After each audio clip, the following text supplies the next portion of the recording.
Senhor presidente, senhoras vereadoras, senhores vereadores, eu ocupo a tribuna para falar um pouco sobre algumas situações que têm chegado à Comissão de Direitos Humanos, e especialmente sobre as situações que ocorrem via internet, agressões via internet.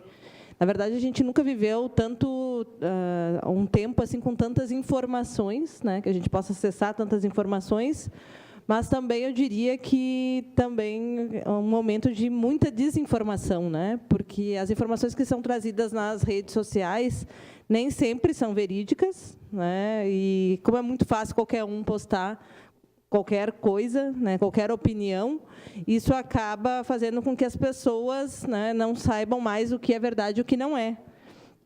E claro, a gente está se aproximando do período eleitoral, e isso certamente vai se agravar mais no período eleitoral. Então, é um problema, sim, sério, até porque esse período eleitoral também vai ser um período mais focado, inclusive, nas redes sociais. O Facebook, como rede, ele já vem trazido na legislação eleitoral, então, já com regramento e com possibilidades, inclusive, de patrocínio nas redes. Então, isso vai ser um boom de notícias nas redes sociais. A gente é algo que a gente se preocupa bastante. E pensar que algumas pessoas e alguns representantes políticos, e aqui a gente precisa citar o candidato, um dos candidatos, pré-candidatos à presidência da República, que esteve, inclusive, em Caxias na semana passada, é alguém que costuma fomentar notícias mentirosas, inclusive em meios de comunicação, em rádios. A gente viu na semana passada algumas entrevistas mentirosas por parte desse parlamentar, e costumam, aí seus seguidores também, distribuir pelas redes sociais inverdades.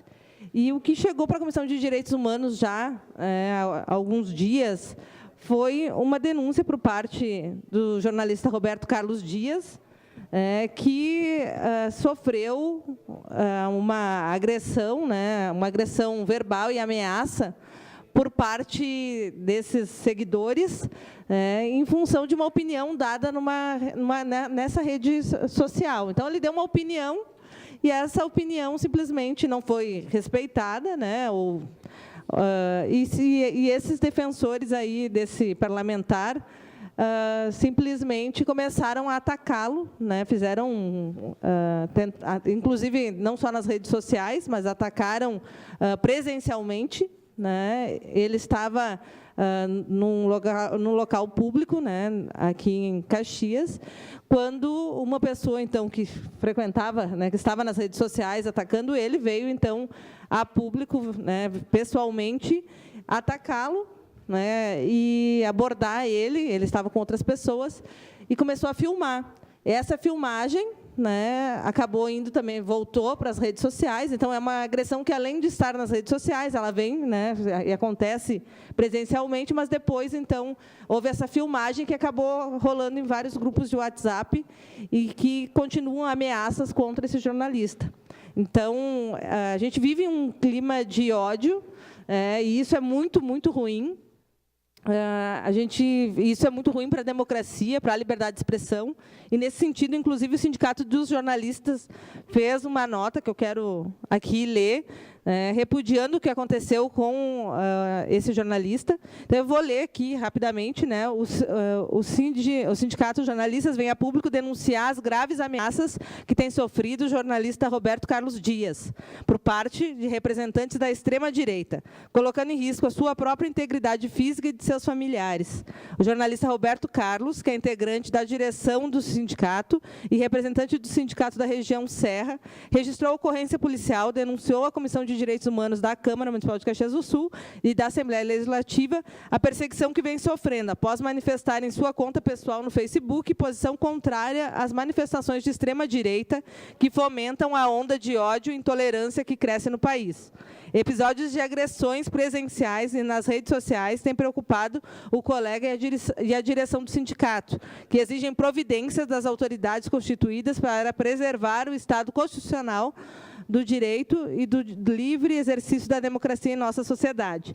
O sindicato repudia com veemência toda a forma de ataques e ameaças que ferem a liberdade de expressão, de opinião e de pensamento. O clima de ódio que toma conta do país tem direcionado para uma situação de violência ao extremo, com nítido interesse de silenciar e calar quem pensa diferente.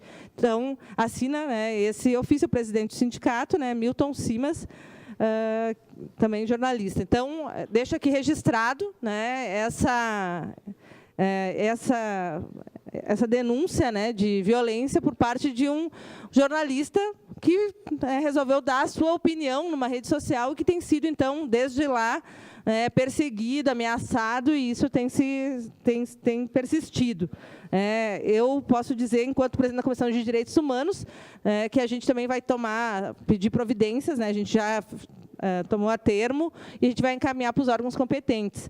A Comissão de Direitos Humanos também já foi vítima, né, da internet e dessas maldades que ocorrem pela internet, né? Foi público na cidade, quando, no caso da Nayara, foi noticiado, então, que a Comissão de Direitos Humanos tinha chego antes, né, na delegacia do que o próprio agressor, o que é uma mentira, né, e que isso foi divulgado pelas redes, e uma notícia falsa que brinca um pouco com a emoção das pessoas, acaba, né, voando, né, as pessoas repassam, nem verificam a veracidade, e isso aí depois para recolher é muito difícil, é quase impossível, né, porque as redes sociais a gente não tem como mapear tudo, toda a abrangência que chegou. Então, inclusive, sobre essa situação, a gente já pediu, e já tem o acordo da presidência da Casa, a gente vai entrar, sim, com uma representação, pedindo que se identifique, né, a origem desse áudio, que foi o áudio que foi divulgado, né, na cidade. Então, a gente vai estar tentando levantar quem foi responsável por isso. A gente não pode deixar assim. As pessoas acham que as redes sociais é um local sem leis, que todo mundo pode fazer o que quer. Mas hoje já existem, inclusive, pessoas que respondem, sim, processo. Tem pessoas que já foram condenadas a pagar a indenização, não só por postagem, mas também por compartilhamento, por curtida. A gente já tem pessoas que, porque curtiram uma notícia falsa que defama alguém, já houve, inclusive, condenação, né, para pagar a indenização. Então, as pessoas não podem achar que as redes sociais é um lugar sem lei, né, e que tudo pode acontecer ali. Não é um lugar sem lei. Todos os crimes que ocorrem na vida real ocorrem na vida virtual, e as pessoas têm que ter responsabilidade com isso. As pessoas têm que ter responsabilidade com o que possam, com o que compartilham, porque a rede social, especialmente a rede do Facebook, normalmente as notícias que chegam para a gente são as notícias que são mais similares aos nossos gostos, né? O que a gente curte, o que a gente acompanha, o que a gente pesquisa, porque o Facebook a gente não consegue receber tudo o que todos os nossos amigos nos encaminham. E por isso que funciona a história do patrocínio. Quem patrocina, né, faz com que a sua notícia chegue a mais pessoas.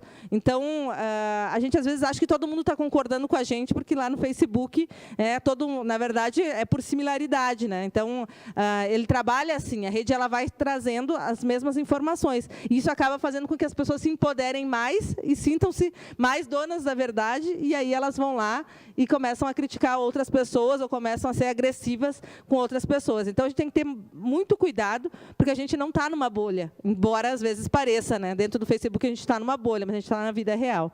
O vereador Bandeira tem sua parte. Vereadora Denise, quero compartilhar com você também esse assunto de um assunto importante e preocupante, porque as redes sociais, vereadora, elas vieram para nos ajudar e muitas vezes elas vêm para atrapalhar e para estragar. Muitos casos já estão sendo vistos, já acontecendo. A gente vê, inclusive, pessoas que falam isso na rádio, na imprensa, que isso daqui a pouco, o WhatsApp é um instrumento que veio para ajudar, daqui a pouco ele pode acabar, podemos ver um fim do mundo, já vi alguém falar isso. Então é complicado, existe lei para isso, sim, tem que ir atrás de gente que posta coisa, que não sabe o que está fazendo, E para concluir, vereadora Denise, e desde já agradecendo sua parte, política, religião e jogo de futebol, muitas vezes, tem amor para todos os lados. Então, muitas vezes é até complicado falar. Então, muitas vezes, tem que segurar, evitar de falar. Era isso. Obrigado, vereador. Obrigada, vereador. Então, só deixar esse registro, né, que a Comissão de Direitos Humanos está tomando, tomando os encaminhamentos, né, na situação do Roberto Carlos e também da situação da própria Comissão de Direitos Humanos, junto com a presidência da Casa. Obrigada.